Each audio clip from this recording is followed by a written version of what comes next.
ആരാധ്യനായ നമ്മുടെ എല്ലാം പ്രിയങ്കരനായ ഡയറക്ടർ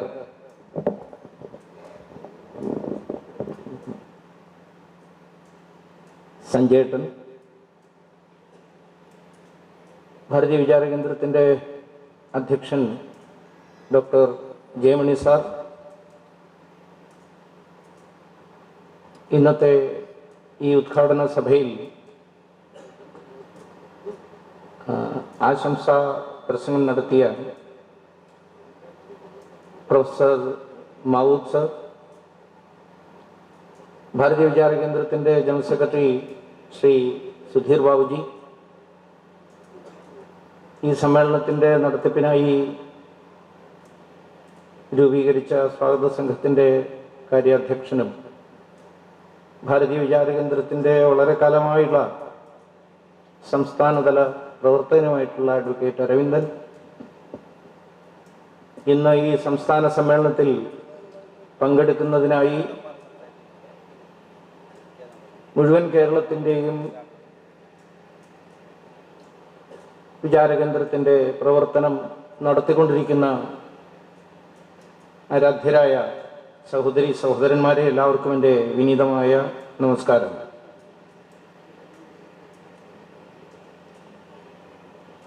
ഭാരതീയ വിചാര കേന്ദ്രം പ്രവർത്തിച്ചുകൊണ്ടിരിക്കുന്നത് ഇനിയുള്ള നാളുകളിൽ പ്രവർത്തിക്കുന്നതിൻ്റെ ഊന്നലുകൾ എവിടെയെല്ലാമാണ് എന്നെല്ലാം വളരെ കൃത്യമായി പ്രതിപാദിച്ചുകൊണ്ടുള്ള ആദരണീയനായ സഞ്ജയേട്ടൻ്റെ അധ്യക്ഷ പ്രസംഗം നമ്മളെല്ലാവരും കേട്ടു കഴിഞ്ഞു. ഈ സമ്മേളനത്തിൻ്റെ ഉദ്ഘാടന പ്രസംഗം എന്ന നിലയിൽ നമ്മൾ ഓരോരുത്തരും അതിനെയാണ് നമ്മുടെ ഉള്ളിൽ രേഖപ്പെടുത്തി വയ്ക്കേണ്ടത്. അതിൽ പരമൊന്നും എനിക്ക് ഈ ഉദ്ഘാടന പ്രസംഗം എന്ന രീതിയിൽ കൂടി കുറച്ച് പറയും എന്ന് വക്കീൽ പറഞ്ഞുകൊണ്ടിരുന്നിട്ട്, അതുകൊണ്ട് എനിക്ക് വേറൊന്നും അതിനെ സംബന്ധിച്ച് സൂചിപ്പിക്കുവാനില്ല. വിചാരകേന്ദ്രം സ്ഥാപിതമായതിൻ്റെ കാരണം അറിയുന്നവരാണ് നമ്മൾ ഓരോരുത്തരും. മാനനീയ പരമേശ്വർജിയും ഉദ്ഘാടന സഭയെ അഭിസംബോധന ചെയ്ത് വിചാരകേന്ദ്രത്തിൻ്റെ പ്രവർത്തനത്തിന് തുടക്കം കുറിച്ച മാന്യ ധേങ്കടിജിയും പറഞ്ഞ വസ്തുതകളൊക്കെ നമ്മുടെ മുമ്പിൽ ഉണ്ട്. വിചാരകേന്ദ്രം പോലൊരു പ്രസ്ഥാനത്തിന്റെ പ്രസക്തി എന്താണ്, ഉദ്ദേശ്യം എന്താണ്, എന്ത് കാരണം കൊണ്ടാണ് തുടങ്ങിയത്, ഏതു വഴിയെയാണ് മുന്നേറേണ്ടത്, ഏതൊരു ലക്ഷ്യമാണ് സാക്ഷാത്കരിക്കേണ്ടത്, ഇതിനെയൊക്കെ കല്ലിൽ കൊത്തിയിടുന്ന ഒരു കൊത്തി വയ്ക്കുന്ന ശില്പിയുടെ സാമർഥ്യത്തോടു കൂടി ആ ഹിമാലയ സദൃശന്മാരായ വിചാരകന്മാർ, ചിന്തകന്മാർ നമ്മുടെ മുന്നിൽ അന്നേ വരച്ചു വെച്ചു കഴിഞ്ഞു, കുത്തിവെച്ചു കഴിഞ്ഞു. എപ്പോഴും പറയാറുള്ളത് പോലെ അത് നമ്മൾ ഓരോരുത്തരും ഇടയ്ക്കിടയ്ക്കൊന്ന് എടുത്ത് മറിച്ച് വായിച്ച് നോക്കിക്കൊണ്ടേയിരിക്കണം. നമ്മൾ പോകുന്നത് ശരിയായ ദിശയിലാണോ, നമ്മുടെ ഓരോ സ്ഥാനീയ സമിതിയും ആ വഴിയാണോ പോകുന്നത് എന്ന് വിലയിരുത്താൻ, അഭിമാനിക്കാനും ആവശ്യമെങ്കിൽ ഒരു കോഴ്സ് കറക്ഷൻ നടത്തേണ്ടതുണ്ടെങ്കിൽ അത് ഞാൻ എല്ലായിടത്തും അങ്ങനെ നടത്തണമെന്നുള്ള അർത്ഥത്തിലല്ല പറയുന്നത്. ഏറ്റവും അടിസ്ഥാനപരമായ പ്രശ്നം നാട് നേരിടുന്നത് എന്ത് എന്ന് തിരിച്ചറിഞ്ഞുകൊണ്ടാണ് ഇത്തരം ഒരു വൈചാരിക പ്രസ്ഥാനത്തിന് മാന്യ പരമേശ്വർജി തുടക്കം കുറിച്ചത്. നമ്മൾ നേരിടുന്ന പ്രശ്നം സാമ്പത്തികമല്ല, രാഷ്ട്രീയമല്ല, ഇനി ഒരുപക്ഷെ ധാർമ്മികം പോലുമല്ല എന്ന് പറഞ്ഞ മഹർഷി അരവിന്ദനിൽ നിന്ന് പ്രേരണ ഉൾക്കൊണ്ടുകൊണ്ടാണ് വിചാരകേന്ദ്രത്തിന്റെ തുടക്കം കുറിക്കപ്പെട്ടത്. മഹർഷി അരവിന്ദൻ അദ്ദേഹത്തിന്റെ അനുജനും പ്രസിദ്ധ വിപ്ലവകാരിയുമായ വീരേന്ദ്ര ഘോഷിന് എഴുതിയ ഒരു കത്തിൽ വളരെ വ്യക്തമായി സൂചിപ്പിക്കുന്നുണ്ട് എന്താണ് പ്രശ്നം. ആ പ്രശ്നം ഭാരതത്തിന്റെ തോട്ട് പവർ, ചിന്താശക്തി. അദ്ദേഹം ശക്തി എന്നത് ഒരു വാക്കെന്ന നിലയിൽ മാത്രമല്ല ഉദ്ദേശിച്ചത്, അത് നാം ആരാധിക്കുന്ന ദേവത എന്ന നിലയിലൂടെയാണ്. ചിന്തയാണ് ശക്തി, വിചാരമാണ് ശക്തി. ആ വിചാരശക്തിയുടെ ലോപമാണ് ഭാരതം നേരിടുന്ന ഏറ്റവും വലിയ പ്രശ്നം. അതിനെ ശരിയാക്കി അല്ലാതെ, അതിനെ നേരെ വഴിയിൽ കൊണ്ടുവന്നല്ലാതെ നമുക്ക് മുന്നേറാൻ സാധ്യമല്ല എന്ന് അദ്ദേഹം പറയുമ്പോൾ സത്യത്തിൽ നമ്മൾ രാഷ്ട്രീയ അടിമത്തം കൂടി പേർന്ന കാലത്തായിരുന്നു. ആ പ്രശ്നങ്ങളൊക്കെ ചിന്താശക്തിയുടെ ഉയർത്തെഴുന്നേൽപ്പോടുകൂടി, വിചാരശക്തി അതിൻ്റെ മൗലികതയിൽ പ്രതിഷ്ഠിതമാകുന്നതോടുകൂടി പരിഹൃതമാകും എന്നതായിരുന്നു മഹർഷി അരവിന്ദന്റെ ഒക്കെ ഉറച്ച വിശ്വാസം. അരവിന്ദ വിചാരത്തിന്റെയും വിവേകാനന്ദ വിചാരത്തിന്റെയും ഒരു ശരിയായ പിൻഗാമി എന്ന നിലയിൽ മാനനീയ പരമേശ്വർജി ആ ഒരു സ്വപ്നത്തെ, ആ ഒരു ലക്ഷ്യത്തെ സാക്ഷാത്കരിക്കുന്നതിനാണ് വിചാരകേന്ദ്രത്തിന് തുടക്കം കുറിച്ചത്. അതുകൊണ്ടാണ് നമ്മുടെ സെക്രട്ടറി സൂചിപ്പിച്ചതുപോലെ ഒരു ഉദാഹരണം മാത്രം, അദ്ദേഹം പട്ടണത്തെ ഉദാഹരണം മാത്രം നമ്മുടെ മുമ്പിൽ വെക്കുമ്പോൾ അതിനോടൊപ്പം ഒട്ടനവധി ഉദാഹരണങ്ങളുണ്ട്. കേരളത്തിന്റെയും ഭാരതത്തിന്റെയും ചിന്താമണ്ഡലത്തെ ഒരു ശരിയായ ദിശയിലേക്ക് മാറ്റി തെളിച്ച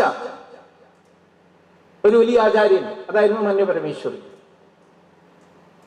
ആ ജീവിതത്തെയും അദ്ദേഹത്തിന്റെ കർമ്മങ്ങളെയും രചനകളെയും, കർമ്മവും കൃതിയും ഒരുപോലെ ഇടയ്ക്കിടയ്ക്ക് പഠിച്ച് മനസ്സിലാക്കിക്കൊണ്ട് ഇന്നത്തെ കാലത്തിനനുസൃതമായി നമ്മുടെ പ്രവർത്തനത്തെ ചിട്ടപ്പെടുത്തണം.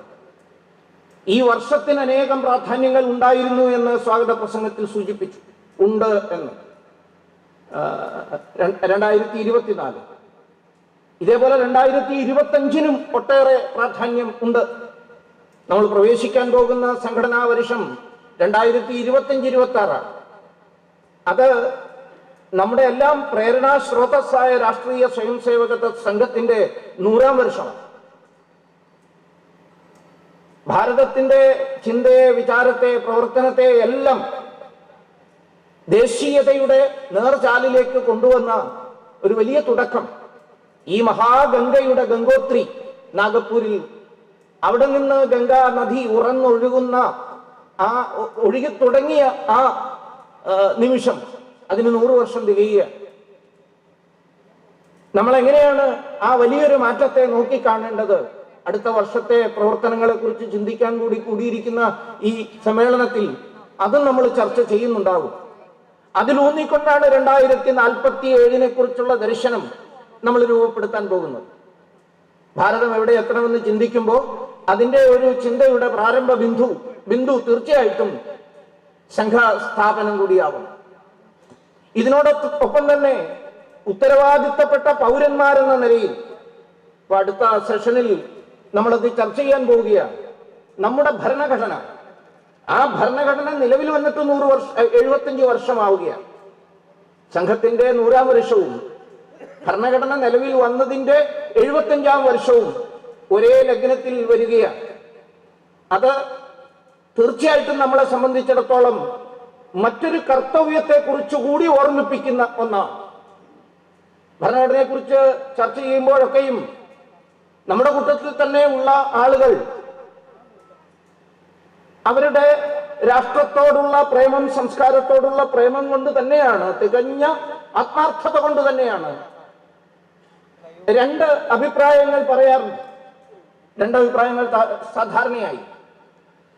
ഒന്ന്, ഭരണഘടന എന്നത് ഒരു പുതിയ ഭരണഘടനാ നിർമ്മാണ സമിതിയുടെ രൂപീകരണത്തിലൂടെ തിരുത്തി എഴുതപ്പെടേണ്ടതാണ് എന്ന അഭിപ്രായം. അതിനോടനുബന്ധിച്ച് വരുന്ന ഒട്ടനവധി കടുത്ത ആരോപണങ്ങളെ കുറിച്ചൊന്നും ഞാൻ പറയുന്നില്ല ഈ സന്ദർഭത്തിൽ. ഭരണഘടനയെ അങ്ങനെ ഒരു ധ്രുവത്തിൽ നിന്ന് വീക്ഷിക്കുന്നവരുണ്ട്. മറ്റൊരു വീക്ഷണം, അതൊരു വിശുദ്ധ പശുവാണ്, അതൊരു സേക്രഡ് കൗവാണ്, അതിനെ സ്പർശിച്ചുകൂടാ, അതങ്ങനെ തന്നെ ചില ഗ്രന്ഥവാദികളും ഉണ്ട്. ഈ 2 വീക്ഷണവും ശരിയാണ് എന്ന് സംഘത്തിനോ വിചാരകേന്ദ്രത്തിനോ പക്ഷമില്ല. ഭരണഘടന നമുക്ക് മുന്നോട്ട് പോകാനും ഉത്തരവാദിത്തപ്പെട്ട പൗരന്മാരെന്ന നിലയിൽ നമ്മുടെ ഏറ്റവും സുന്ദരവും ശക്തവുമായ ജനാധിപത്യ സമ്പ്രദായത്തെ ശക്തിപ്പെടുത്തുകയും വരുന്ന കാലത്തിന്റെ വെല്ലുവിളികളെ നേരിടാൻ പൗരന്മാരെ പ്രാപ്തരാക്കുകയും ചെയ്യുന്ന ഈ കാലഘട്ടത്തിന്റെ സ്മൃതിയാണ് എന്ന ഉറച്ച വിശ്വാസം നമുക്കുണ്ട്. ഈ കാലഘട്ടത്തിന്റെ സ്മൃതിയാണ്.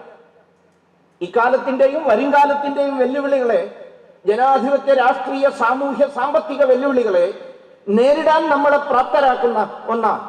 അതിക്കാലം അത്രയും ഭരണഘടന നിർവഹിച്ചു പോന്നിട്ടുമുണ്ട്. അതിലൊന്നും യാതൊരു സംശയവുമില്ല. നമുക്ക് അനേകം തരത്തിലുള്ള അവകാശങ്ങളെ പുതുതായി നൽകാൻ പ്രാപ്തരാക്കിയ ഭരണകൂടങ്ങളോട് പുതിയ പുതിയ മാനങ്ങളിലേക്ക് അവരുടെ ഭരണ നിർവഹണ സമ്പ്രദായത്തെ മാറ്റിക്കൊണ്ടുപോകണമെന്ന് സുപ്രീം കോടതി ഉൾപ്പെടെയുള്ള കോടതികളുടെ ജുഡീഷ്യൽ പ്രൊനൗൺസ്മെന്റ്സിലൂടെ, പുതിയ പ്രൊനൗൺസ്മെന്റ്സിലൂടെ ഭരണകൂടത്തെയും ശക്തിപ്പെടുത്തിയ ഒന്നാണ് നമ്മുടെ ഭരണഘടന. അതിനാ കരുത്തുണ്ട്. ആ കരുത്ത് എങ്ങനെയാണ് ഉണ്ടായത് നമ്മൾ ചർച്ച ചെയ്യേണ്ട വിഷയമാണ്. ഭരണഘടന ഭാരതീയത്വത്തിന്റെ ഒരു പ്രകടനം തന്നെയാണ് നടത്തിയിട്ടുള്ളത് ആദ്യം മുതൽ അന്തം വരെ. കാലഘട്ടത്തിനനുസരിച്ചുള്ള അഭിപ്രായ ഭേദങ്ങളോ പോരായ്മകളോ ചൂണ്ടിക്കാണിക്കപ്പെടാം, ഇല്ല എന്നല്ല ഞാൻ പറഞ്ഞത്. പക്ഷേ അതിനെ ഡെക്കറേറ്റ് ചെയ്തിട്ടുള്ള ശരിയായ ഭരണഘടനയെ, ഒറിജിനൽ ഭരണഘടനയെ ഡെക്കറേറ്റ് ചെയ്തിട്ടുള്ള 22 ചിത്രങ്ങൾ തുടങ്ങി. പാർട്ട് 1 നമ്മുടെ മുന്നിലേക്ക് അവതരിപ്പിക്കുന്ന ആ ഇൻഡസ് സിന്ധു നദീതട നാഗരികതയിൽ നിന്ന് ലഭിച്ച ആ മുദ്ര തുടങ്ങി ഇങ് അവസാനം ഹിമാലയം സമാരഭ്യ യാവത് ഹിന്ദു സരോവരം തം ദേവനിർമ്മിതം ദേശം ഹിന്ദുസ്ഥാനം പ്രചക്ഷത്തെ എന്ന് പൗരാണികന്മാർ നമ്മളെ പറഞ്ഞു പഠിപ്പിച്ച ഭാരതത്തിന്റെ അതിര് അടയാളത്തെ സൂചിപ്പിക്കുന്നതിന് വേണ്ടി വരച്ചിട്ട നന്ദലാൽ ബോസും അദ്ദേഹത്തിന്റെ സംഘവും വരച്ചിട്ട 20ാമത്തെ പാർട്ടിന് വരച്ചിട്ട ഹിമാലയവും 21ാമത്തെ പാർട്ടിന് പാർട്ട് 21 വരച്ചിട്ട ഭാരതത്തിന്റെ സമതലത്തെ സൂചിപ്പിക്കുന്നതിന് വേണ്ടി ആകണമെന്ന് നമ്മൾ കരുതുകയാണ്. രാജസ്ഥാൻ മരുഭൂമിയുടെ സമതലത്തിന്റെ ചിത്രവും അവസാനം സമുദ്രത്തിന്റെ ചിത്രവും ഭാരതത്തിന്റെ ചരിത്ര നൈരന്തര്യത്തെ സൂചിപ്പിക്കുന്ന, നമ്മുടെ സാംസ്കാരിക കരുത്തിനെ സൂചിപ്പിക്കുന്ന, അതിപുരാതനവും നിത്യനൂതനവുമാണ് ഭാരതം എന്ന് നമ്മൾ പറയുമ്പോൾ അതിനെ വളരെ കൃത്യമായി നമുക്ക് മുന്നിൽ വരച്ചിടുന്നതിനാണ് ഭരണഘടനാ നിർമ്മാതാക്കൾ, ആരാധ്യനായ ചിത്രകാരൻ ഭാരതീയ ചിത്രകലയെ പാശ്ചാത്യ ചിത്രകലയിൽ നിന്ന് മോചിപ്പിച്ച സ്വാതന്ത്ര്യ സമര നേതാവ് തന്നെയായ നന്ദലാൽ ബോസും സംഘവും വരച്ചിട്ടു. ഭരണഘടനയെ തന്നെയാണ് ആ ചിത്രങ്ങളിലൂടെ നമുക്ക് കാണാൻ കഴിയുന്നത്. വേദകാലത്തോ വേദപൂർവകാലത്തോ ആരംഭിച്ച ഈ ഭാരതത്തിന്റെ ചരിത്രപരമായ മുന്നേറ്റത്തെ കൃത്യമായി വരച്ചിട്ടിരിക്കുന്നു. ഞാൻ ഈ ആദ്യത്തിലുള്ള ചിത്രങ്ങളെ കുറിച്ച് മാത്രം നിങ്ങളുടെ മുന്നിൽ സൂചിപ്പിക്കുന്നു. ഇനിയുമുണ്ട് പല കാര്യങ്ങളും നമുക്ക് ചർച്ച ചെയ്യാം. ഇതൊക്കെയും ശരിയാവണ്ണം ചർച്ച ചെയ്യേണ്ടുന്ന ഒരു കാലത്തിലേക്ക് കൂടിയാണ് നമ്മൾ മുന്നോട്ട് പോകുന്നത്. ഈ പറയുന്നതിന്റെ പൊരുൾ എന്ത് എന്ന് മനസ്സിലാക്കാൻ പാകതയുള്ളവരാണ് നമ്മൾ ഓരോരുത്തരും എന്ന് കൃത്യമായി അറിയുകയും ചെയ്യാം. ഏതായാലും വളരെ സവിശേഷമായ ഒരു കാലഖണ്ഡത്തിലൂടെ കടന്ന് പുതിയൊരു ഉത്തരവാദിത്തത്തിന്റെ, കർത്തവ്യബോധത്തിന്റെ, കൃത്യനിർവഹണത്തിന്റെ ഒരു കാലഘട്ടത്തിലേക്ക് നമ്മൾ പ്രവേശിക്കാൻ പോവുകയാണ്. ആ ഒരു ഉറച്ച പ്ലാറ്റ്ഫോമിൽ നിന്നുകൊണ്ട് വേണം 2047 കുറിച്ച് നാം സ്വപ്നം കാണാനും തയ്യാറെടുപ്പുകൾ നടത്താനും എന്ന് പറയുകയാണ്. നേരത്തെ ആശംസാ പ്രസംഗം നടത്തുമ്പോൾ മൗദ് സാറ് സൂചിപ്പിച്ചു ലോകം നേരിടുന്ന പ്രശ്നങ്ങൾ എന്തൊക്കെയാണ്, ഭാരതത്തിന്റെ സവിശേഷമായ പ്രശ്നങ്ങൾ ഏതൊക്കെയാണ് എന്ന്. അതിൽ അദ്ദേഹം കൃത്യമായി പറഞ്ഞ ഒരു വിഷയം തന്നെയാണ് അരാജകത്വത്തിൻ്റെതായ വക്താക്കൾ നടത്തിക്കൊണ്ടിരിക്കുന്ന രാഷ്ട്രവിരുദ്ധ, സംസ്കാര വിരുദ്ധ പ്രവർത്തനങ്ങൾ. അതിനെ പല പേരിട്ട് വിളിക്കാം ഇന്നത്തെ കാലത്ത്. ചിലർക്കൊക്കെ ഒരല്പം അഭിപ്രായ വ്യത്യാസമുള്ള ഒരു പേരാണ് കൾച്ചറൽ മാർക്സിസം. സാധാരണ ഞാൻ അതുകൊണ്ട് തന്നെ അതിനെ മലയാളീകരിച്ച് പറയാൻ പുറപ്പെടുന്നില്ല. മലയാളീകരിച്ച് പറയാനാവുന്ന ഒരു പദമല്ല കൾച്ചറൽ മാർക്സിസം. കൾച്ചറൽ മാർക്സിസം എന്നേ പറഞ്ഞുകൂടൂ. ചിലർക്കൊരു സംശയം തോന്നാം, മാർക്സിസത്തിന് എന്ത് കൾച്ചർ ഉണ്ടെങ്കിൽ പിന്നെ എങ്ങനെ മാർക്സിസ്റ്റ് ആവും എന്ന്. സംസ്കാരമുള്ളവന് മാർക്സിസ്റ്റ് ആവാൻ സാധ്യമല്ല, വല്ല പ്രയാസമാണ്. മന്നത്ത് പത്മനാഭനൊക്കെ പറഞ്ഞിട്ടുള്ള വാക്കുകൾ ഞാൻ ഇവിടെ നിന്നത് പറഞ്ഞാൽ ചിലപ്പോ ഞാൻ പറഞ്ഞതാണെന്നുള്ള മട്ടിൽ ചിലപ്പോ അത് ചിത്രീകരിക്കപ്പെടും. മന്നത്തിനെയൊക്കെ ഒന്ന് വായിച്ചു നോക്കിയാൽ നമുക്ക് മനസ്സിലാക്കാം ഒരു മാർക്സിസ്റ്റ് ആരാണ് എന്നതിന്റെ കൃത്യമായ ഒരു നിർവചനം മന്നത്താചാര്യൻ തരുന്നുണ്ട്. ഇപ്പൊ ഈ പുതിയ കാലത്തിന്റെ മാർക്സിസ്റ്റ് നേതാക്കന്മാരും മന്നത്തിനെ പോലും സഖാവാക്കിക്കൊണ്ടിരിക്കുകയാണ്. അത് മറ്റൊരു വിചിത്രമായ സാഹചര്യം. ശ്രീനാരായണ ഗുരുവിനെ ആക്കി കഴിഞ്ഞു, വിവേകാനന്ദനെ എന്നോ പാർട്ടി കൊടി ഉടുപ്പിച്ചു കഴിഞ്ഞു. നിരന്തരം അത്തരം പ്രചരണങ്ങൾ നടന്നുകൊണ്ടിരിക്കുന്നു. നമുക്ക് പലപ്പോഴും തോന്നാം, എന്താണ് ഇത്തരം പ്രചരണങ്ങൾ? കള്ളമാണെന്ന് പ്രത്യക്ഷത്തിൽ തന്നെ സാധാരണക്കാർക്ക് തോന്നുന്ന ഇത്തരം പ്രചരണങ്ങൾ നടത്തുന്നതിന്റെ പിന്നിലെ കാരണം എന്താണ് എന്ന് നമുക്ക് തോന്നാം. ആ കാരണങ്ങളിലേക്കാണ്, എന്തുകൊണ്ടാണ് ഇത് നടക്കുന്നത്, ഇത്തരം പ്രചരണങ്ങൾ നടക്കുന്നത്, ഇത്തരം പ്രചരണങ്ങളിലൂടെ ഇക്കൂട്ടർ ലക്ഷ്യമിടുന്നത് എന്താണ് എന്ന് കൃത്യമായി നമുക്ക് മനസ്സിലാക്കാൻ സാധിക്കണം. അല്ലെങ്കിൽ ഈ പ്രചരണങ്ങൾ കൊണ്ട് പദം വന്നു പോകുന്ന നമ്മുടെ മനസ്സും ഒരു നോർമലൈസേഷനിലേക്ക് വന്നു പോകും. പുതിയ കാലത്തിന്റെ നോർമാണ് ഇത് എന്ന് ധരിച്ചു പോകും. ഇത് സത്യമാണെന്ന് ധരിക്കുന്ന ഒരു സത്യാനന്തര കാലത്തിലേക്ക് നമ്മളും വലിച്ചുയർത്തപ്പെടും. അത് കൃത്യമായി മനസ്സിലാക്കുന്നതിന് വേണ്ടിയിട്ടാണ് ഇത്തരം ഒരു വിഷയം നിങ്ങളുടെ മുമ്പിൽ വെക്കുന്നത്. പല പേരിലോ അല്ലെങ്കിൽ ഇതിൽ നിന്ന് ആവേശം ഉൾക്കൊണ്ടുകൊണ്ട്, പ്രേരണ ഉൾക്കൊണ്ടുകൊണ്ട്, ഈ ആശയത്തിൽ നിന്ന് പ്രേരണ ഉൾക്കൊണ്ടുകൊണ്ട് വന്നു ചേർന്നിട്ടുള്ള ഒട്ടനവധി രൂപാന്തരങ്ങളോ നമ്മുടെ മുമ്പിലുണ്ട്. ക്യാൻസൽ കൾച്ചർ, സംസ്കാരത്തെ തന്നെ ക്യാൻസൽ, സംസ്കാരത്തെ, യഥാർത്ഥ സംസ്കാരത്തെ റദ്ദു ചെയ്യുന്നതിന് വേണ്ടിയിട്ടുള്ള ശ്രമങ്ങൾ, അതിനെയാണ് ക്യാൻസൽ കൾച്ചർ എന്ന് പറയുന്നത്. മറ്റൊന്നാണ് ഇന്ന് പ്രകടമായി കോളേജുകളിലും യുവാക്കളുടെ മേഖലകളിലുമൊക്കെ പ്രകടമാകുന്ന വോക്കിസം. വോക്കിസം എന്ന ആശയത്തെക്കുറിച്ച് നമ്മൾ കൂടുതൽ ചർച്ച ചെയ്തിട്ടുണ്ട്. വേക്ക് എന്ന ഇംഗ്ലീഷ് പദത്തിന്റെ പാസ്റ്റ് ടെൻസ് ആണ് വോക്ക്, ഉണർന്നു കഴിഞ്ഞു എന്നുള്ള മട്ടിലാണ് വോക്ക്. വോക്കിന്റെ ഒരു ഇസം, ഒരു വാദം, അത് പാശ്ചാത്യ നാടുകളിൽ നിന്ന് തുടക്കം കുറിച്ച് ഇപ്പോ ഭാരതത്തിലും വിശേഷിച്ച് കേരളത്തിന്റെ കലാലയ അന്തരീക്ഷത്തിലേക്കും കടന്നെത്തിക്കഴിഞ്ഞിട്ട് 1-2 വർഷമൊന്നുമല്ല, പതിറ്റാണ്ടുകളായി കഴിഞ്ഞിരിക്കുക. നമ്മൾ ഓരോരുത്തരും ഇരിക്കുന്ന നമ്മുടെ ഓഫീസിലെ മുറിയിലെ നമ്മുടെ കസേരയ്ക്കോ ബെഞ്ചിനോ തൊട്ടടുത്ത ബെഞ്ചിലോ കസേരയിലോ ആ വോക്കിസവും കൾച്ചറൽ മാർക്സിസവും ക്യാൻസൽ കൾച്ചറും ഒക്കെ വന്ന് ചേർന്ന് ഇരുന്ന് കഴിഞ്ഞിരിക്കുക. നമ്മൾ ജോലി ചെയ്യുന്ന സ്കൂളിലും കോളേജിലും ഒക്കെയും അത് വന്നിട്ടുണ്ട്.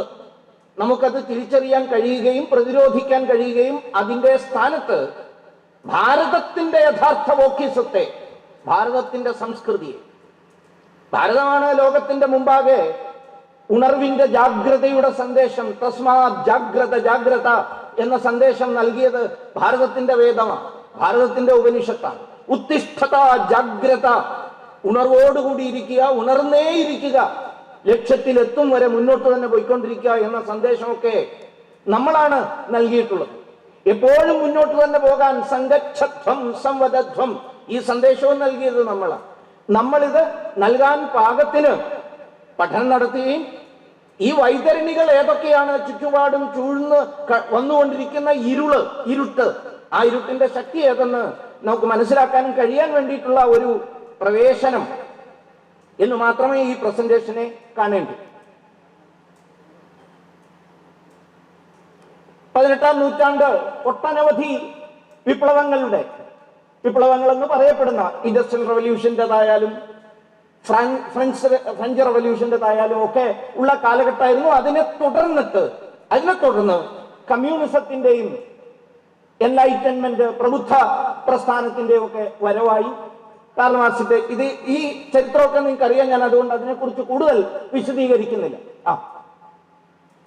കമ്മ്യൂണിസത്തിന്റെ അടിസ്ഥാന തത്വങ്ങൾ ഏതൊക്കെയാണെന്നും നമ്മളൊക്കെ ഈ കേരളത്തിലായതുകൊണ്ട് കൂടുതൽ പഠിച്ചിട്ടുള്ള ആൾക്കാരാണ്. ഹിസ്റ്റോറിക്കൽ മെറ്റീരിയലിസം, പ്രധാന സിദ്ധാന്തം അർത്ഥശാസ്ത്രമാണ്, സമ്പത്താണ് സമൂഹത്തെ രൂപപ്പെടുത്തുന്നത് എന്നാണ്. അതാണ് നമ്മുടെ നാട്ടിലൊക്കെ കേൾക്കുന്ന ഒരു സാധാരണ മുദ്രാവാക്യം. ലളിതമായ മുദ്രാവാക്യത്തിലൂടെ അവരത് ജനകീയവൽക്കരിച്ചിട്ടുണ്ട്. മതമല്ല പ്രശ്നം, എരിയുന്ന വയറിന്റെ പൊരിയാണ് പ്രശ്നം എന്നൊക്കെ പറയുന്ന വിധത്തിൽ അത് എക്കണോമിക് സ്റ്റേജ് ഓഫ് സൊസൈറ്റി, സമൂഹത്തെ രൂപപ്പെടുത്തുന്നത് അർത്ഥശാസ്ത്രമാണ്. ഈ സമൂഹത്തിന്റെ പുരോഗതി എന്ന് പറയാവുന്ന ചരിത്രത്തിന്റെ പുരോഗതിക്ക് കാരണമായിട്ടുള്ള ഒരേ ഒരു ആശയമോ അല്ലെങ്കിൽ ഒരു തത്വമോ അത് വർഗസംഘർഷമാണ്. സംഘർഷത്തിലൂടെയാണ് പുരോഗതിയിലേക്ക് പോവുക. അത് ഈ ഹിസ്റ്റോറിക്കൽ മെറ്റീരിയലിസത്തിന്റെ ചരിത്രം പറയുമ്പോൾ അവർ ആവർത്തിച്ചു പറഞ്ഞുകൊണ്ടിരിക്കുന്ന ഒന്നാണ്. രണ്ട് വിഭാഗങ്ങൾ, രണ്ട് വർഗങ്ങൾ ഉണ്ടാവുന്നു, അത് തമ്മിലുള്ള പോരാട്ടം. ആ പോരാട്ടത്തിലൂടെ ഒരു പുതിയ വർഗത്തിന്റെ ജനി, ആ പുനർജനിയിലൂടെ വീണ്ടും മുന്നേറുന്നു. അത് പിന്നീട് ആന്റി തീസിസായി മാറുന്നു, അതിൽ നിന്ന് ഈ തരത്തിലുള്ള ഡയലക്റ്റിസത്തിന്റെ ആശയം അവരെപ്പോഴും പറഞ്ഞുകൊണ്ടിരിക്കുന്നത് ചൂഷണത്തെ കുറിച്ചാണ്. അത് എവിടെയായാലും ഈ ചൂഷണത്തെ കുറിച്ചുള്ള വാക്കുകൾ നിങ്ങൾക്ക് അത് സാഹിത്യ സഭകളിൽ പോലും സാമ്പത്തിക സംബന്ധമായ തൊഴിലാളികളുടെ വർഗ ആവശ്യങ്ങളെ സംബന്ധിക്കുന്നതെന്ന് പറയപ്പെടുന്ന സമ്മേളനങ്ങളിൽ മാത്രമല്ല, സാഹിത്യ ചർച്ചകളിൽ പോലും മുഴങ്ങിക്കേൾക്കുന്ന ഒരു തരം ദുർഗന്ധം വമിപ്പിക്കുന്ന ആശയഗതിയാണ് ഈ ചൂഷണത്തെക്കുറിച്ചുള്ള തുടർച്ചയായ പറച്ചിലും അതിൽ നിന്ന് ഇരകളെ സൃഷ്ടിക്കുകയും ആ ഇരകളെ ഒരുമിപ്പിക്കാൻ വേണ്ടിയിട്ടുള്ള ഒരു ഇരവാദം രൂപപ്പെടുത്തുകയും. Exploitation, victims, victimhood, victim narrative, ഇങ്ങനെ വികസിപ്പിച്ചെടുക്കുന്ന ഒരു സമ്പ്രദായം. അതേപോലെ അവരുടെ തൊഴിൽ സിദ്ധാന്തം, അതായത് ഉൽപ്പന്നത്തിന്റെ, ഇതെല്ലാം മാർക്സിന്റെ കാലത്തെ എഴുതി വെച്ചതിനെ ഒന്ന് ചുരുക്കി പറയുന്നു മാത്രമേ ഉള്ളൂ. ഉൽപ്പന്നത്തിന്റെ വില നിർണ്ണയിക്കുന്നത് സമൂഹമാണ്. സമൂഹം ആരാണ് എന്നത് പിന്നീട് നിർവചിക്കും.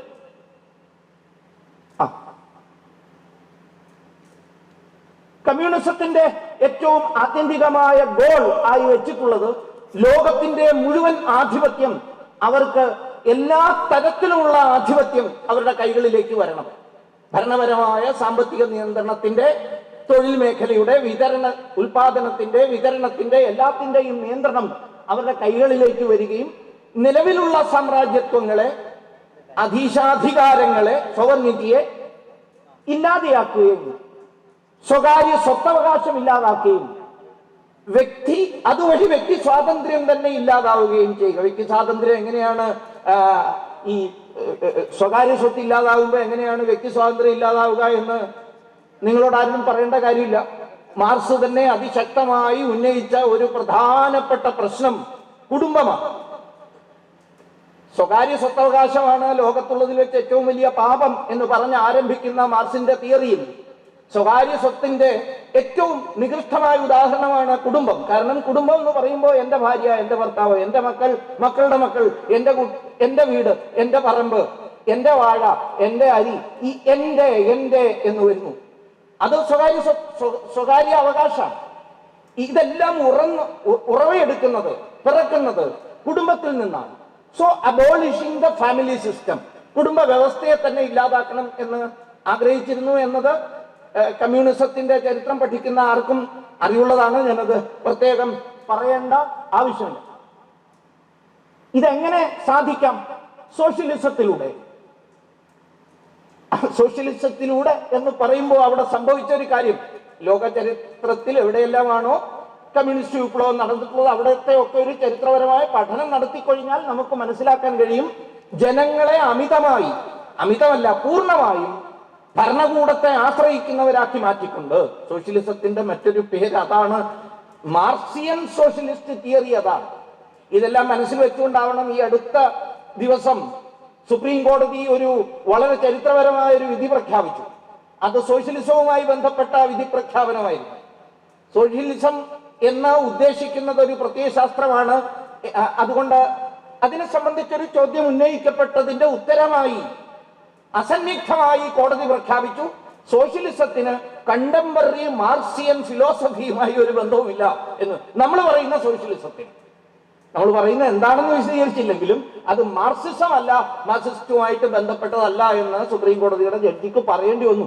അതാണ് ഏറ്റവും അടുത്ത കാലത്തുള്ള, ഇതിന് ഭരണഘടനയുടെ വ്യാഖ്യാനങ്ങളുമായും ബന്ധമുള്ള ഒരു വിഷയം ആയതുകൊണ്ട് ഞാൻ നിങ്ങളുടെ മുന്നിൽ ഒന്ന് ഉദാഹരണ രൂപേണ പറഞ്ഞു എന്ന് മാത്രമേ ഉള്ളൂ. മറ്റൊന്നാണ് ഇന്റർനാഷണലൈസേഷൻ, ഇന്റർനാഷണലിസം.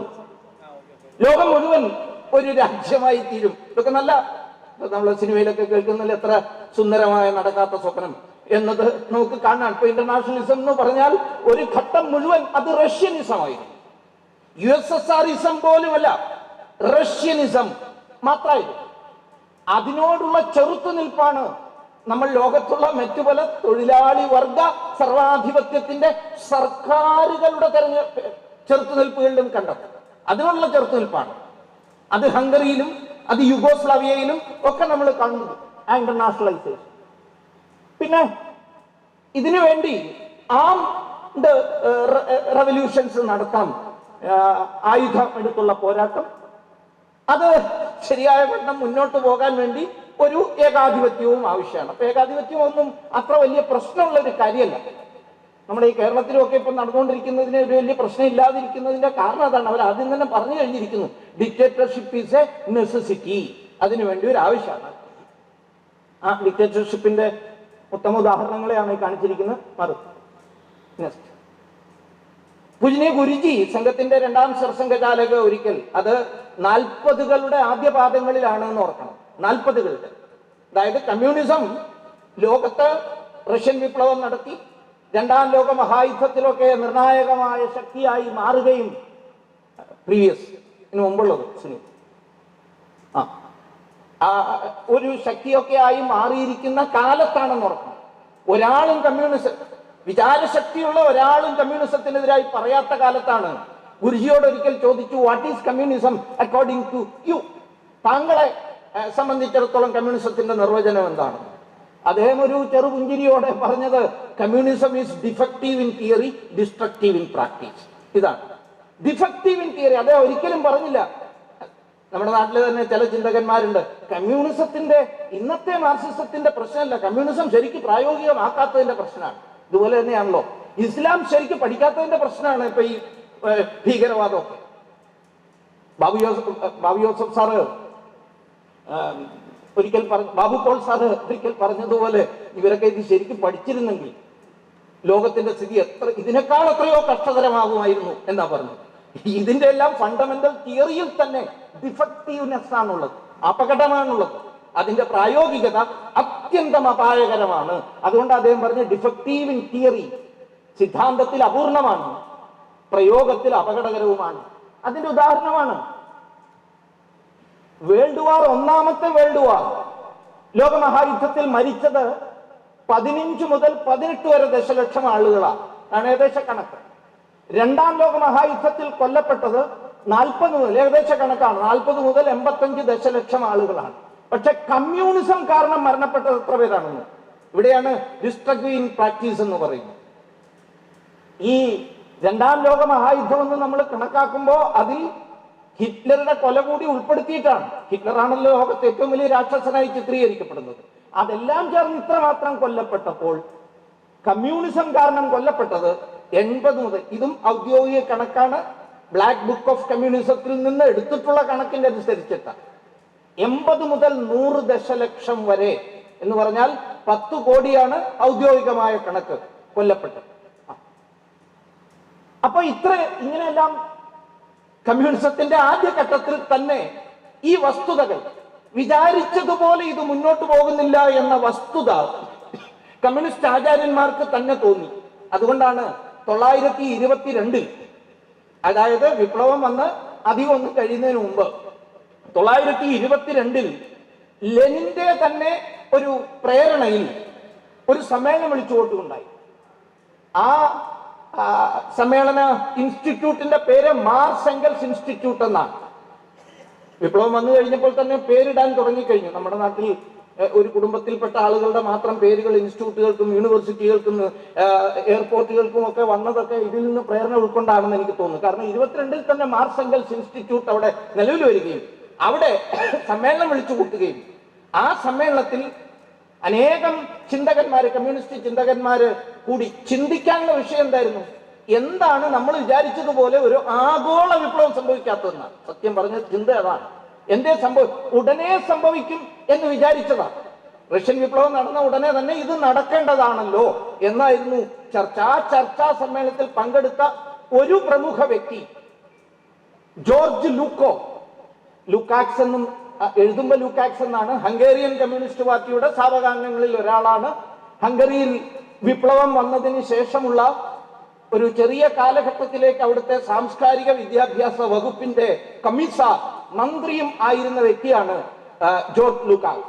ഇദ്ദേഹവും പങ്കെടുത്തു എന്ന് ഞാൻ പറയാൻ കാരണം, അവിടെ നടന്ന ചർച്ച സോ കോൾഡ് ക്ലാസിക്കൽ മാർക്സിസം എന്തുകൊണ്ടാണ് അവരുടെയൊക്കെ പ്രതീക്ഷയ്ക്കൊത്തവണ്ണം മുന്നോട്ട് പോകാത്തത്, എന്തുകൊണ്ടാണ് ലോകത്ത് പല പല രാഷ്ട്രങ്ങളും ഒറ്റയടിക്ക് വിപ്ലവത്തിന് വേണ്ടി ഒരു ഗ്ലോബൽ വർക്കേഴ്സ് അപ്രൈസിംഗ് നടക്കാത്തത്, ആഗോള തലത്തിലെ തൊഴിലാളി വർഗത്തിന്റെ ഒരു ഉയർത്തെഴുന്നേൽപ്പ് നടക്കാത്തത് എന്ത് എന്ന ചർച്ചയാണ് അവിടെ നടന്നത്. അവിടെ ഭൂരിപക്ഷം ആളുകളും എത്തിച്ചേർന്ന ഒരു നിഗമനം, നമ്മൾ തെരഞ്ഞെടുത്തിരിക്കുന്നതായ കോൺസ്റ്റിറ്റ്യുവൻസി, വിപ്ലവം വരുത്താൻ വേണ്ടിയിട്ടുള്ള നമുക്ക് ആളുകളെ കിട്ടണമല്ലോ, ആളുകളെ കിട്ടാൻ വേണ്ടി എടുത്തിരിക്കുന്ന കോൺസ്റ്റിറ്റ്യുവൻസി തെറ്റിപ്പോയി എന്നാണ് പലരും അഭിപ്രായപ്പെട്ടത്. അതിൽ ഒരാൾ ലൂക്കാക്സുമാണ്. എടുത്ത കോൺസ്റ്റിറ്റ്യുവൻസി എന്താണ്? മെയിൻലി ലേബർ, തൊഴിലാളികളാണ്. അപ്പൊ ആ തൊഴിലാളി വർഗം അല്ലാത്ത വിഭാഗങ്ങളിലേക്കും നമ്മുടെ പ്രവർത്തനത്തെ വ്യാപിപ്പിക്കേണ്ടതുണ്ട് എന്ന ചിന്തയാണ്. അതിനൊരു പുതിയ സമീപനം ആവശ്യമാണ്. അതിന് എക്കണോമിക്സിനെ വിട്ടിട്ട് കൾച്ചറിനെ തേടണം എന്ന അഭിപ്രായത്തിന്റെ ബീജാവാപം ഈ സമ്മേളനത്തിൽ നടക്കുകയാണ്. എക്കണോമിക്സ് ആയിരുന്നല്ലോ പ്രധാനമായിട്ട്, അർത്ഥശാസ്ത്രം. ആ അർത്ഥശാസ്ത്രത്തിനപ്പുറത്ത് സംസ്കാരത്തെ, ലോക രാഷ്ട്രങ്ങളിലെ ജനങ്ങൾ സ്വീകരിച്ചിട്ടുള്ള സംസ്കാരത്തെ ഒരു അടിസ്ഥാന ഘടകമാക്കി അതുമായി ബന്ധപ്പെട്ട മനോവ്യാപാരങ്ങളുടെ, മനഃശാസ്ത്രത്തിന്റെ വ്യത്യസ്ത മേഖലകൾ, ഹ്യൂമാനിറ്റീസ് എന്ന് പറയുന്ന മേഖലയിലേക്ക് നമ്മുടെ പ്രവർത്തനത്തെ വ്യാപിപ്പിക്കണം. അതിൽ നിന്നൊക്കെ അവിടെ നടന്ന ചർച്ചയിൽ, അവിടെ പങ്കെടുത്ത ആളുകളിൽ ഇത്തരം കാര്യങ്ങളെ മുന്നോട്ട് വയ്ക്കുന്ന പല ചിന്തകന്മാർ, ലൂക്ക ഉൾപ്പെടെയുള്ള ആളുകളുടെ പ്രവർത്തന ഫലമായിട്ടാണ് ജർമ്മനിയിൽ ഫ്രാങ്ക്ഫർട്ട് സ്കൂൾ എന്ന് പറഞ്ഞൊരു സ്കൂള് കൾച്ചറൽ സ്റ്റഡീസിന് വേണ്ടി ആരംഭിക്കുന്നത്. അത് 1920കളിലും 30കളിലും നിലവിലുണ്ടായിരുന്ന മാർക്സിസ്റ്റ് വിചാരകന്മാർ, ലെനിന്റെ തന്നെ പ്രേരണയും ആ ചർച്ചകളിലൂടെ വന്ന അനുസരിച്ചുള്ള പ്രേരണയും പ്രചോദനവും ഒക്കെ ഉൾക്കൊണ്ടുകൊണ്ട് ക്രിട്ടിക്കൽ തിയറി എന്ന് പറയുന്ന ഒരു വിചാരഗതി, ഒരു സിദ്ധാന്തം, പ്രധാനമായും കൾച്ചറൽ മാർക്സിസത്തിന്റെ ഏറ്റവും അടിസ്ഥാനപരമായ തരം ക്രിട്ടിക്കൽ തിയറി. ക്രിട്ടിക്കൽ എന്ന് കേൾക്കുമ്പോൾ നമുക്ക് അത്ര വലിയ വിരോധമൊന്നും തോന്നില്ല. കാരണം ന്യായവും തർക്കവും ഒക്കെ ദർശനമാക്കി സ്വീകരിച്ചിട്ടുള്ള പാരമ്പര്യമാണ്. നമ്മുടെ ഭാരതീയ ജ്ഞാന പാരമ്പര്യത്തിൽ അതൊക്കെ ഉൾപ്പെടുന്നതാണ്. പക്ഷെ ആ തർക്കമോ ന്യായമോ ഒന്നും നശിപ്പിക്കാനല്ല, നിർമ്മിക്കാനുള്ളതാണ്. നശിപ്പിക്കാനുള്ളതല്ല, നിർമ്മിക്കാനുള്ളതാണ്. പക്ഷെ ക്രിട്ടിക്കൽ തിയറിയുടെ അടിസ്ഥാനപരമായ ഒരു 3R തിയറി ഉണ്ട്. അതിന്റെ അടിസ്ഥാനപരമായ 3R തിയറി, അത് resist, reject, rebel. Resist, rebel, reject എന്നതാണ് നിലവിലുള്ള കണ്ടംപററി ആയിട്ടുള്ള വർത്തമാനകാല വിചാരഗതികളെ ശക്തമായി എതിർക്കുക, റെസിസ്റ്റ് ചെയ്യുക, പ്രതിരോധിക്കുക. പ്രതിരോധിച്ചതിന് ശേഷം അതിനെതിരായി റിബൽ ചെയ്യുക, അതിനെ നിഷേധിക്കുന്ന വിധത്തിലുള്ള വമ്പൻ പോരാട്ടങ്ങൾ ആരംഭിക്കുക. ആത്യന്തികമായി അതിനെ റിജക്ട് ചെയ്യുക, മറ്റൊന്നിനെ പ്രതിഷ്ഠിക്കുക. ഇതിനെ ഈ വസ്തുതയെ മുന്നിൽ കണ്ടുകൊണ്ടാണ് കൾച്ചറൽ മാർക്സിസത്തെ കുറിച്ചുള്ള, കൾച്ചറൽ സ്റ്റഡീസിനെ സംബന്ധിച്ചുള്ള ചർച്ചകൾ നടക്കുമ്പോൾ ഈ വിചാരഗതിയുടെ ഒരു മുൻകാല ഒരു പ്രധാന ആചാര്യനായ ഹെർബർട്ട് അദ്ദേഹം പറഞ്ഞത്, ഇവിടെ സംസ്കാരം പഠന വിഷയമാവുകയല്ല ചെയ്യുന്നത്, ഈ പഠനത്തിലൂടെ പുതിയൊരു സംസ്കാരം സൃഷ്ടിക്കപ്പെടുകയാണ് ചെയ്യുന്നത്. നിലവിലുള്ള സംസ്കാരം പഠന വിഷയമാവുകയല്ല, പകരം it is to create a new culture, that is their culture study. അതെങ്ങനെയാണ്? ഞാൻ ഈ പറഞ്ഞ 3R. RRR എന്ന് പറയുമ്പോൾ മറ്റേ വലിയ വിജയമായ സിനിമയല്ല. ഈ RRR എന്ന് പറയുന്നത് റിജക്ട് ചെയ്യുക, റിബൽ ചെയ്യുക, റെസിസ്റ്റ് ചെയ്യുക എന്നതാണ്. അതിനു വേണ്ടിയിട്ടുള്ള ചില തിയറികൾ അവരുണ്ടാക്കിയെടുത്തു. ഇത് നമ്മുടെ ഇന്നത്തെ പെഡഗോഗിയിൽ, ഇന്നത്തെ എഡ്യൂക്കേഷണൽ അക്കാഡമിക് പെഡഗോഗിയിൽ ഇതിനെ കാണുകയും ചെയ്യാൻ നോക്കും. ഒന്ന് ഫെമിനിസ്റ്റ് തിയറിയാണ്, ഫെമിനിസം. ആ ഫെമിനിസ്റ്റ് സ്പീഡിൽ പോകുന്ന സമയമാകുമ്പോൾ നിർത്തിക്കോളാം അല്ലേ? ഇതിനു മുമ്പുള്ള അതിലേറ്റവും പ്രധാനമായിട്ടുള്ളത് ഫെമിനിസ്റ്റ് തിയറിയുടെ മൂലാശയം എന്താ? പാട്രിയാർക്കി. ഭാരതത്തിന്റെ പോരായ്മയായി ഈ കൂട്ടർ ഇതിനെല്ലാം നിങ്ങൾ അപ്പൊ കണക്ട് ചെയ്ത് നോക്കുക. ഏത് വിഷയത്തെ കുറിച്ച് പറയുമ്പോൾ ഒന്ന് കണക്ട് ചെയ്യാൻ വേണ്ടി സ്വന്തം തയ്യാറാവുക. ഫാമിലി ഈ ഫെമിനിസ്റ്റ് തിയറിയുടെ അടിസ്ഥാനത്തിൽ ഏറ്റവും വലിയ പീഡനത്തിന്റെ ചൂഷണത്തിന്റെ കേന്ദ്രമാണ്. എല്ലാ വിധത്തിലുള്ള സോഷ്യൽ ഡിസ്ക്രിമിനേഷനും ഇൻജസ്റ്റിസും ആരംഭിക്കുന്നത് ഈ പാട്രിയാർക്കിയിൽ നിന്ന്. ഫാമിലി എന്ന് പറഞ്ഞാൽ പാട്രിയാർക്കിക്ക്. ഇത് വളരെ വ്യക്തമാണ്. ഇവിടെ ഇരിക്കുന്ന അമ്മമാർക്കും സഹോദരിമാർക്കും ഒക്കെ അറിയാം എത്ര കണ്ട് പീഡനമാണ് അവര് വീടുകളിൽ എപ്പോഴും അനുഭവിച്ചുകൊണ്ടിരിക്കുന്നത് എന്ന്. ഫാമിലി എന്നാണ് ഇവരുടെ വാദം. ഈ വാദം വളർന്നു എവിടെ വരെ എത്തി? ഞാൻ പിന്നീട് സമയം കിട്ടുകയാണെങ്കിൽ അതിനെക്കുറിച്ച് പറയാം. അത് എത്ര കണ്ട് നോർമലൈസ് ചെയ്തിരിക്കുന്നു. ഈ പ്രചരണം ആവർത്തിച്ച് വന്ന് അത് എത്ര കണ്ട് നോർമലൈസ് ചെയ്തതിന്റെ ഉദാഹരണം കൂടി നിങ്ങളുടെ മുന്നിൽ പറയാം പിന്നീട്. ഇപ്പൊ മെയിൽ പാട്രിയാർക്കിയാണ്. ഇതിന്റെ അടിസ്ഥാനത്തിലാണ് സ്വാമി വിവേകാനന്ദനെ പോലും ഒരു ഭാഗത്ത് വിവേകാനന്ദനെ അപ്രോപ്രിയേറ്റ് ചെയ്യാൻ ശ്രമിക്കുകയും ഒരു ഭാഗത്ത് വിവേകാനന്ദനെ ദുർബലനാക്കാൻ ശ്രമിക്കുകയും ചെയ്യുന്ന ഈ കൂട്ടർ വളരെ വ്യാപകമായ പ്രചാരം നടത്തിയത് ഈ വിവേകാനന്ദന്റെ നില പോലും ഒരു പാട്രിയാർക്കൽ നിലയാണ്, മെയിൽ ഷോവനിസത്തിന്റെ നിലയാണ്. അദ്ദേഹത്തിന്റെ ഒരു എന്നാ വാടാ ഒന്ന് പിടിച്ചു നോക്കാം എന്ന് പറയുന്ന ആ പൗരുഷത്തിന്റെ നിലയുണ്ടല്ലോ സ്വാമിജിയുടെ, അത് ഒരു മസിൽ കാണിച്ചുള്ള നിൽപ്പാണെന്ന് പറഞ്ഞ് ലേഖനങ്ങൾ എഴുതിയും പ്രചരിപ്പിക്കുകയും ചെയ്യുന്നു. സ്വാമി വിവേകാനന്ദന്റെ ഒരു പ്രതീകമാണെന്നാണ് പറയാൻ ശ്രമിച്ചത്. ഇതിനോടൊപ്പം critical race theory, race caste theory, ജാതി എല്ലാത്തിന്റെയും അടിത്തറയിലേക്ക് പോയി കാസ്റ്റ് തിയറി, ഇതിനെയാണ് ഡെവലപ്പ് ചെയ്തിട്ട് കാസ്റ്റ് സെൻസസിലേക്കൊക്കെ വളർത്തിയെടുക്കാൻ വേണ്ടിയിട്ട് ശ്രമിക്കുന്നത്. ഇതിന്റെ അടിസ്ഥാനത്തിലാണ് എത്ര കണ്ട് നമ്മുടെ സമൂഹത്തിന്റെ സദ്ഗതിയെ ബാധിക്കുന്നതാണ് എന്നാലോചിക്കും. അതേപോലെ ഡീകോളനൈസേഷൻ എന്നത് വിചാരകേന്ദ്രം ചർച്ച ചെയ്യുമ്പോൾ നമ്മൾ ചർച്ച ചെയ്യുന്ന സ്വത്വത്തിന്റെ അടിസ്ഥാനത്തിലാണ്. Decolonisation itself is not a complete process. അത് പൂർണ്ണമാകണമെങ്കിൽ ഭാരതീയ ജ്ഞാന പരമ്പര കൊണ്ട് ആ ഗ്യാപ്പ് ഫില്ലപ്പ് ചെയ്യാൻ കഴിയണം. ഹരിയേട്ടൻ എപ്പോഴും പറയാറുണ്ടായിരുന്ന ഒരു കാര്യമാണ്, ഡീകോളനൈസേഷൻ എന്ന് മാത്രം പറഞ്ഞതുകൊണ്ട് കാര്യമില്ല. ഒരു സെന്റൻസിന്റെ നിലയിലേക്ക് അതിനെ ഉപമപ്പെടുത്തിയാൽ ഹരിയേട്ടൻ പറയും അതൊരു കോമ മാത്രമാണ്, അല്ലെങ്കിൽ ഒരു സെമികോളൻ മാത്രമാണ്. സെമികോളൻ കൊണ്ടോ കോമ കൊണ്ടോ സെന്റൻസ് തീരില്ല. എന്താണ് അപൂർണത? അപൂർണതയെ പൂർണ്ണമാക്കാൻ ഭാരതീയ ജ്ഞാന പരമ്പരയെ തേടിക്കൊണ്ടുവരണം. അല്ലെങ്കിൽ എന്ത് സംഭവിക്കും? ഡീകോളനൈസേഷൻ കൊണ്ട് ശൂന്യമായി പോകുന്ന ആ മനസ്സിലേക്ക് പ്രകൃതി വേണ്ടാത്തത് കുത്തി നിറയ്ക്കും. Nature abhors vacuum. പ്രകൃതി എപ്പോഴും ശൂന്യതയെ വെറുക്കും. നമ്മളൊന്നും കൊണ്ട് നിറയ്ക്കുന്നില്ലെങ്കിൽ, നമ്മൾ നല്ലതുകൊണ്ട് നിറയ്ക്കുന്നില്ലെങ്കിൽ, കിട്ടിയ ചവറ് കൊണ്ട് അത് നിറയ്ക്കും. അതുകൊണ്ട് ഡീകോളനൈസേഷനെ കുറിച്ചുള്ള നമ്മുടെ വാദഗതി, നമ്മുടെ ആശയം എപ്പോഴും സ്വത്വാധാരിതമാകുമ്പോൾ അവിടെ അവർ ആ ഡീകോളനൈസേഷനെ മറ്റൊരു രൂപത്തിലാണ് ചിത്രീകരിക്കാൻ ശ്രമിക്കുന്നത്. നിലവിലുണ്ടായിരുന്നതിന്റെ മുഴുവൻ സർവനാശത്തിലൂടെ ഒരു അരാജകത്വത്തിലേക്ക് സമൂഹത്തെ നയിക്കാൻ വേണ്ടിയിട്ടാണ് ശ്രമിക്കുന്നത് എന്നാണ് വസ്തുത. Queer theory, sexuality and gender. ഇപ്പൊ ഞാനിവിടെ ജോർജ് ലൂക്കയെ കുറിച്ച് പറഞ്ഞില്ലേ, ഹംഗറിയിലെ കുറച്ച് നാളെ അങ്ങൊരു മന്ത്രിയായിട്ടുള്ളെങ്കിലും അതിനിടയിൽ തന്നെ അദ്ദേഹം എഴുതിയ പ്രധാനപ്പെട്ട പുസ്തകം 5ാം ക്ലാസ്സിലെയും 6ാം ക്ലാസ്സിലെയും കുട്ടികൾ സ്കൂൾ പാഠപുസ്തകങ്ങളിൽ ഉൾപ്പെടുത്താനുള്ള സെക്സ് തിയറി ആയിരുന്നു. സെക്സ് ഫ്രീഡത്തെ കുറിച്ചായിരുന്നു.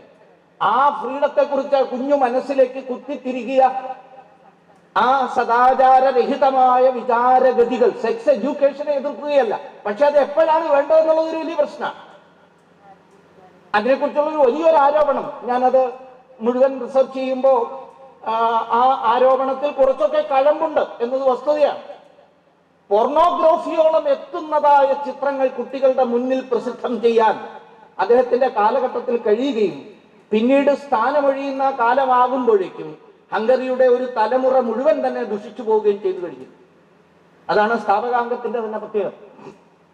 പിന്നെ കൾച്ചർ, അവരുദ്ദേശിക്കുന്ന ആ കൾച്ചർ സമൂഹത്തിന്റെ സ്ഥിതിയെ തന്നെ, അവസ്ഥയെ തന്നെ, നിലവിലുണ്ടായിരുന്ന വിശ്വാസ പ്രമാണങ്ങളെ ഒക്കെയും മാറ്റിക്കൊണ്ട് പുതുതും വിനാശകരവുമായ പുതിയ നോർംസിനെ, പുതിയ വസ്തുതകളെ, മൂല്യങ്ങളെ അവർ പുനഃസൃഷ്ടിക്കുകയും ചെയ്യും.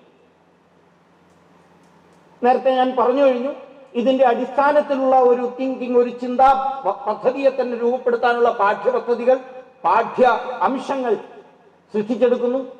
പ്രകൃതിയോടുള്ള സമീപനത്തെ, സമൂഹത്തെയും എൻവയറൺമെന്റിനെയും ഒക്കെ ഒരു വിശേഷ വിധിയിലൂടെ നോക്കിക്കാണുന്ന സംവിധാനം, സമ്പ്രദായം അവർ നമ്മുടെ മുന്നിലേക്ക് കൊണ്ടുവരാൻ വേണ്ടി ശ്രമിക്കുന്നു. ഇതിന്റെ എല്ലാം പ്രേരണയായ വലിയൊരു പ്രചോദനമായ ഒരു ആശയഗതിയാണ് കൾച്ചറൽ ഹെജിമണി എന്ന ആന്റോണിയോ ഗ്രാംഷിയുടെ സിദ്ധാന്തം. ഗ്രാംഷി ഇറ്റാലിയൻ കമ്മ്യൂണിസ്റ്റ് പാർട്ടിയുടെ സ്ഥാപകനായിരുന്നു. ആദ്യഘട്ടത്തിൽ തന്നെ, മുസോളിനിയുടെ കാലഘട്ടത്തിൽ തന്നെ ജയിലിലാക്കപ്പെട്ടു. ജയിലിൽ കിടന്നുകൊണ്ട് അദ്ദേഹം ഒരു ജയിൽ ഡയറി എഴുതി. ആ ഡയറി ഒരർത്ഥത്തിൽ അതിലെ വിചാരങ്ങൾ ആണ് കൾച്ചറൽ മാർക്സിസത്തിന്റെ ഒരു അടിസ്ഥാന ഗ്രന്ഥമായി രൂപപ്പെട്ടത്. അതിൽ അദ്ദേഹം മുന്നോട്ട് വെച്ച ആശയഗതിയാണ് കൾച്ചറൽ ഹെജിമണി എന്ന് പറയുന്നതായ ആശയഗതി. അതായത് നിലവിലുള്ള ചില സാംസ്കാരിക നോർംസ് ഉണ്ട്, സാധാരണ പതിവുകൾ എന്ന് പറഞ്ഞാൽ നമുക്ക് മനസ്സിലാകാൻ വേണ്ടിയിട്ട് പറയുകയാണ്, വിവാഹത്തിന്റെ ചടങ്ങുകൾ. ഇപ്പൊ കേരളത്തെ സംബന്ധിച്ചിടത്തോളം മാംഗല്യ സൂത്രം ബന്ധിക്കുക എന്നതൊരു നോർമാണ്, വിവാഹത്തിന്റെ കൾച്ചറൽ നോർമാണ്. പക്ഷെ ഈ കൾച്ചറൽ ഹെജുമണിയുടെ വാദഗതിയിലൂടെ നോക്കുമ്പോൾ അതൊരു അടിച്ചേൽപ്പിക്കലാണ്. അതിന്റെ ആവശ്യമില്ല. പെട്ടെന്നൊരു തരം മനസ്സിൽ വികാരങ്ങൾ ഉണർന്നു വരുന്ന ചിന്തയാണ്, ആണ് പെണ്ണിനെ കെട്ടുന്നു, എന്തിനാ പെണ്ണെന്തുകൊണ്ട് ആണിനെ കെട്ടിക്കൂടാ? സാധാരണ ഇതിൽ പലർക്കും ഒരു സംശയം തോന്നാം, അതിനെന്തുത്തരാ പറയുക, പിന്നെ എന്തിനാ കെട്ടുന്നത്? അതുകൊണ്ട് മിന്നുപറിച്ചെറിയൽ നമ്മൾ പലരും വായിച്ചാണ്. മുതിർന്ന തലമുറ തീർച്ചയായിട്ടും പത്രങ്ങളിലൂടെയൊക്കെ വായിക്കുകയും കൊച്ചിയിലൊക്കെ നടന്ന വമ്പൻ തോതിലുള്ള മിന്നുപറിക്കൽ, താലിമാല പൊട്ടിക്കൽ. പണ്ട് കാലത്ത് കല്ലുമാല പൊട്ടിക്കൽ എന്നാണ് നമ്മൾ കേട്ടിട്ടുള്ളത്. ഇപ്പൊ ആധുനിക കാലത്ത് കൾച്ചറൽ മാർക്സിസ്റ്റുകൾ പറയുന്നത് താലിമാല പൊട്ടിക്കുക എന്നതാണ്. പിന്നെ അവരുടെ ഈ കൾച്ചറൽ ഹെജിമണിയുടെ ഏറ്റവും പ്രധാനപ്പെട്ട ഒന്നാണ്, ഈ അവർ പറയുന്ന അനുസരിച്ചാണ് ഈ കൾച്ചറൽ പോലീസിങ് തെറ്റാണെന്നാണ്. അതായത് സമൂഹത്തിൽ സദാചാര ചിന്ത നിലനിർത്തണം എന്ന് ആരെങ്കിലും പറഞ്ഞാൽ അത് കൾച്ചറൽ പോലീസിങ് ആണ്. സദാചാരവുമായി ബന്ധപ്പെട്ട എന്തെല്ലാം വിഷയങ്ങളാകാം, പരസ്യമായി ചില കാര്യങ്ങൾ ചെയ്തുകൂടാ എന്ന് സ്വാഭാവികമായും സാധാരണയായിട്ട് നമ്മുടെ ഒരു വിശ്വാസമുണ്ട്. നമുക്ക് അങ്ങനെ ഒരു വിശ്വാസമുണ്ട്, ഇത് ചെയ്തുകൂടാ പരസ്യമായിട്ട്. എന്ന് വെച്ചാൽ കിടപ്പുമുറിയിൽ ചെയ്യേണ്ട കാര്യം കിടപ്പുമുറിയിൽ ചെയ്യണം, അത്രേ ഉള്ളൂ. ഞാൻ ലളിതമായി പറഞ്ഞാൽ അത്രയാണ്. അത് പരസ്യമായി ചെയ്യുന്നതിന് ആരെങ്കിലും തയ്യാറായാൽ അത് ചോദ്യം ചെയ്യപ്പെടും. പക്ഷെ ആ ചോദ്യം ചെയ്യപ്പെടുന്നതിനെ പോലും അതിനെ നിരാകരിക്കാൻ വേണ്ടി ഉപയോഗിക്കുന്ന നിയമപുസ്തകം എന്താണ്? ആ നിയമപുസ്തകം ആന്റോണിയോ ഗ്രാംഷിയുടെ ഈ ഹെഗമണി തിയറിയാണ്. ഹെഗമണി തിയറി.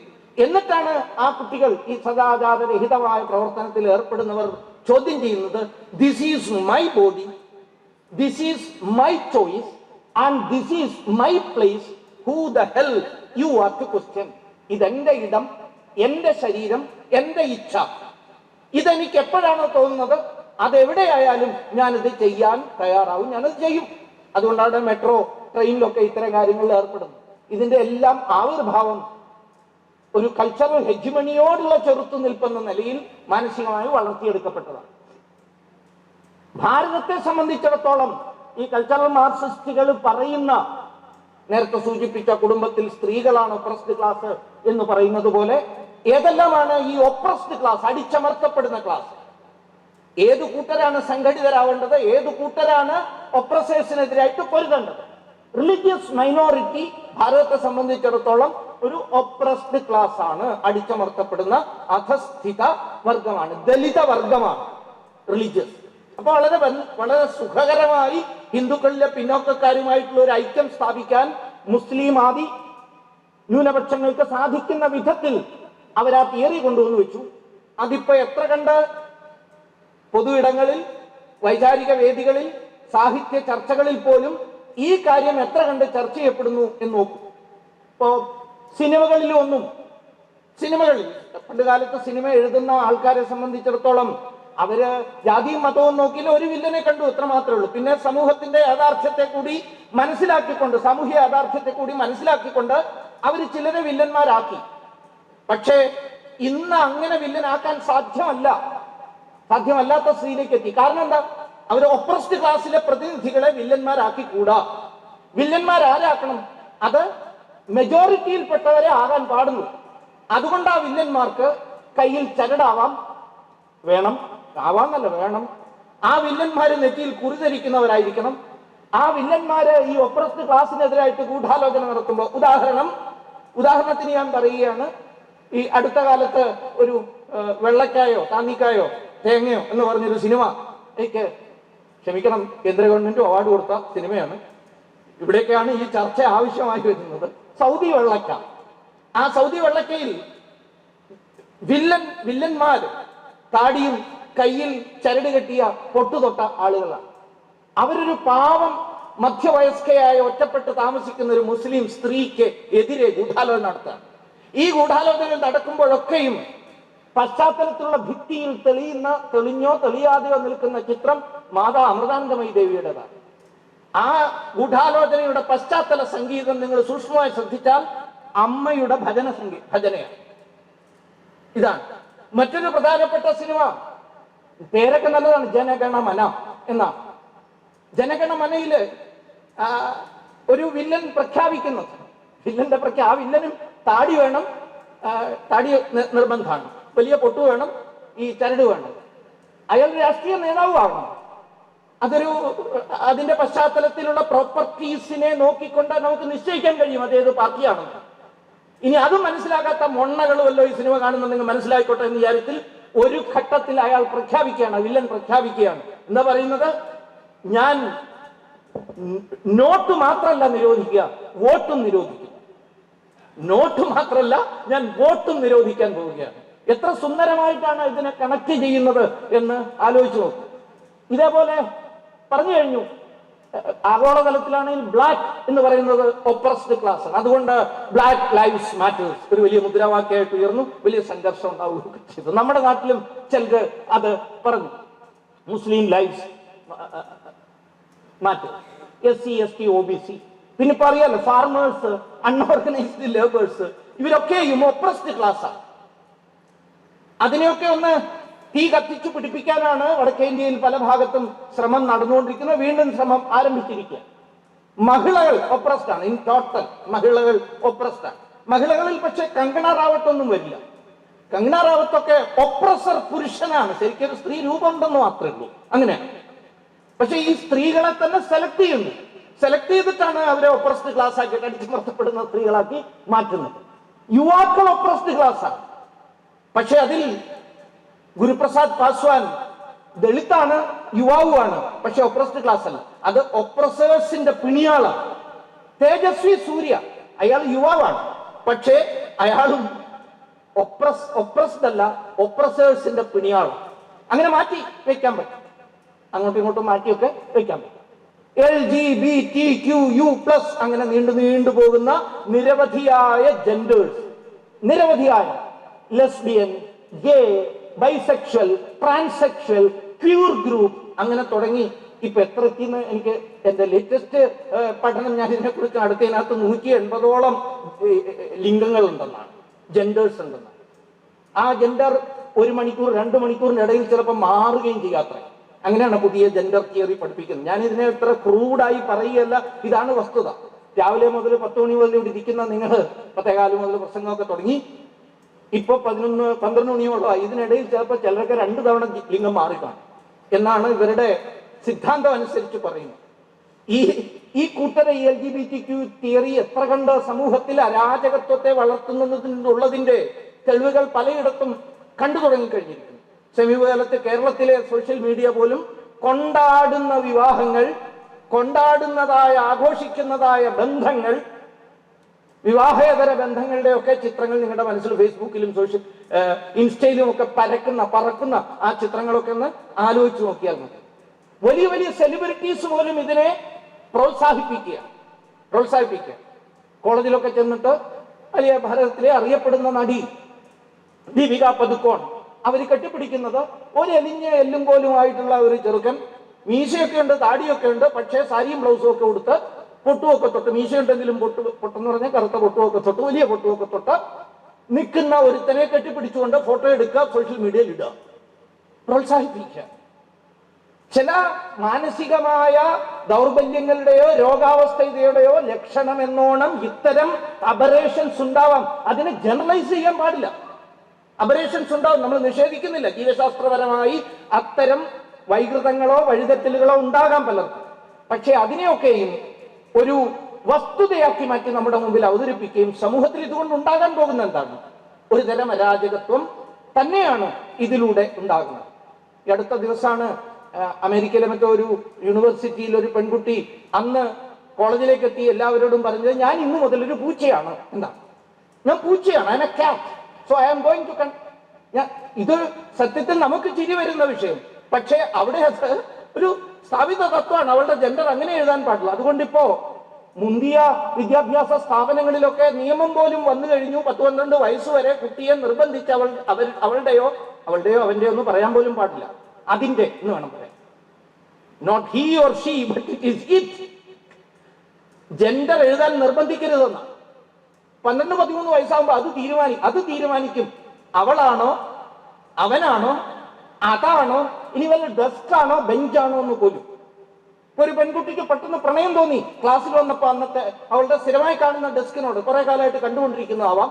ചിലപ്പോൾ ആദ്യ ദിവസം തന്നെ ക്ലാസ്സിലേക്ക് പ്രവേശിക്കപ്പെട്ടപ്പോൾ തന്നെ ലവ് അറ്റ് ഫസ്റ്റ് സൈറ്റ് തോന്നിക്കാണും ആ ഡെസ്കിനോട്. അവൾ പ്രഖ്യാപിച്ചു, ഇന്ന് ഞാൻ ഈ ഡെസ്കിനെ കല്യാണം കഴിക്കുകയാണ് എന്ന്. അപ്പോ എങ്ങനെയാണ് നിലവിലുള്ള സാംസ്കാരിക നോർംസ് മാറിയിട്ട് അവിടെ ഒരു അരാജകത്വം സൃഷ്ടിക്കപ്പെടുന്നത് എന്ന് നമ്മൾ മനസ്സിലാക്കും. ഇത്രയേ ഉള്ളൂ ഇതിന്റെ എല്ലാം ഒരു ഉദ്ദേശമായി നമുക്ക് കാണാൻ കഴിയുന്നത്.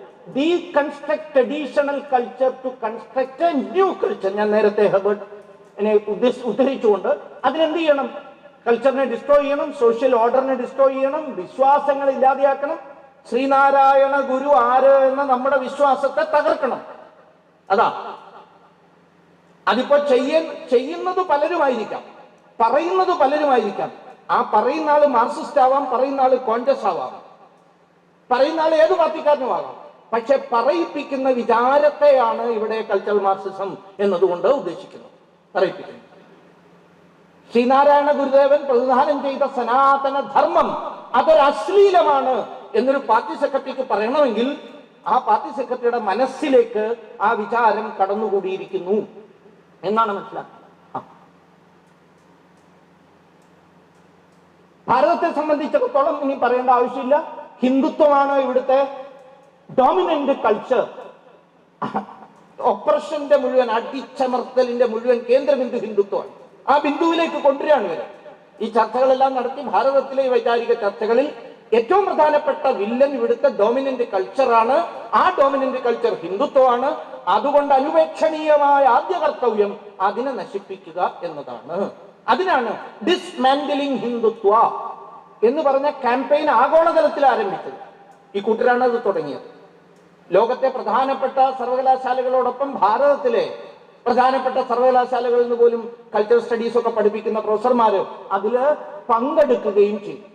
ഈ അടുത്ത ദിവസം ഒരു പ്രധാനപ്പെട്ട യൂണിവേഴ്സിറ്റി, അസീം പ്രേംജി യൂണിവേഴ്സിറ്റി, ഭാരതത്തിലെ പ്രൈവറ്റ് യൂണിവേഴ്സിറ്റികളിൽ മുൻപന്തിയിൽ നിൽക്കുന്ന യൂണിവേഴ്സിറ്റിയാണ്. ഇവിടെ ഇരിക്കുന്ന രക്ഷകർത്താക്കളിൽ പലരും ഒരുപക്ഷെ ഒരു മാത്രയെങ്കിലും നനച്ചു പോയിട്ടുണ്ടാകാം എന്റെ കുഞ്ഞിനെ അസീം പ്രേംജിയിൽ അയക്കണം എന്ന്. ഈ സമീപ നാളിൽ 2-3 മാസം മുമ്പ് നടന്ന അവിടുത്തെ പരിപാടി അനിഹിലേറ്റിംഗ് ഹിന്ദുയിസം എന്ന പരിപാടിയായിരുന്നു. കൊളംബിയയിൽ നടന്നത് ഡിസ്മാന്റിലിംഗ് ഹിന്ദുത്വയാണെങ്കിൽ ഭാരതത്തിലേക്ക് എത്തിയപ്പോൾ ഒരു മറയും കൂടാതെ പ്രഖ്യാപിക്കുകയാണ്. അവിടെ ഇതേപോലത്തെ റെസ്റ്ററിൽ എഴുതി വച്ചിരിക്കുന്നു, ഡിസ്മാന്റിലിംഗ് അല്ല, ഡിസ്ട്രോയിങ് ഹിന്ദുയിസം. ആ പരിപാടിയുടെ ആമുഖ ഭാഷണം നടത്തിയ ചെറുപ്പക്കാരൻ ധരിച്ച വസ്ത്രമൊക്കെ നിങ്ങൾ ഒരുപക്ഷെ ടിവിയിലൂടെ ഒക്കെ അല്ലെങ്കിൽ സോഷ്യൽ മീഡിയയിൽ കണ്ടു കാണും. അവന് ഞാൻ നേരത്തെ പറഞ്ഞ വേഷം ധരിച്ചാണ്. ജീൻസും ടീഷർട്ടുമാണ് അവന്റെ ശരിക്കുള്ള വേഷം. അതിനെ കൊണ്ട് തൃപ്തി വരാത്തതുകൊണ്ട് അതിന്റെ മുകളിലൂടെ ഒരു സാരി ഉടുത്തു പൊട്ടും തൊട്ട് അവൻ പ്രസംഗം നടത്തുകയാണ്. അതിന്റെ പേരതായിരുന്നു. അപ്പൊ മൊത്തം ഉന്നം അതായിട്ട് വരും. ഇവരുടെ